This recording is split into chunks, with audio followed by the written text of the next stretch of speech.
Kakšne spremembe lahko sploh naredi ena samcata kombinacija črtic? Sem mislil, da nikoli ne boste vprašali.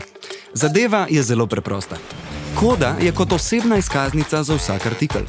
Za učinkovito poslovanje so ključni kakovostni podatki. To ni le olajšano računanje končne cene v trgovini.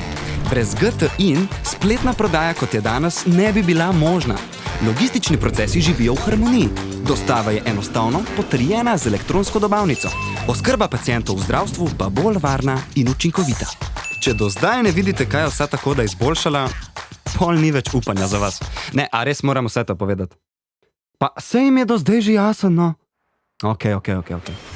GS1 Slovenija prenaša znanje in dobre prakse na področju standardov, digitalne rešitve in inovacije v vseh sektorjih.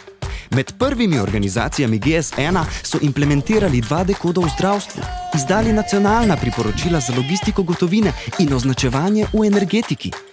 Med izvajanjem projektov tudi verificirajo, svetujejo, izobražujejo in so med redkimi, ki strokovno znanje prenašajo v šolski sistem. Skratka, ni da ni! Začeli so z 2 zaposlenima, zdaj pa jih ekipa šteje 14. Majhna, kakovostna ekipa krmili med usmeritvami sedeža GS1 in potrebami trga ter sledi tehnološkemu razvoju. Včlanili so preko 10.200 poslovnih subjektov in dodelili preko 13.500 licenc GS1. Jezus! Danes pa majhna nacionalna organizacija več kot 3.700 članom še vedno z veseljem nudi strokovno podporo in deli znanje o uporabi standardov GS1. V GS1 Slovenija stojimo za svojimi standardi, s katerimi vedno znova odpiramo nove poti sodobnega poslovanja in tako puščamo odtis v svetu, ki ga živimo.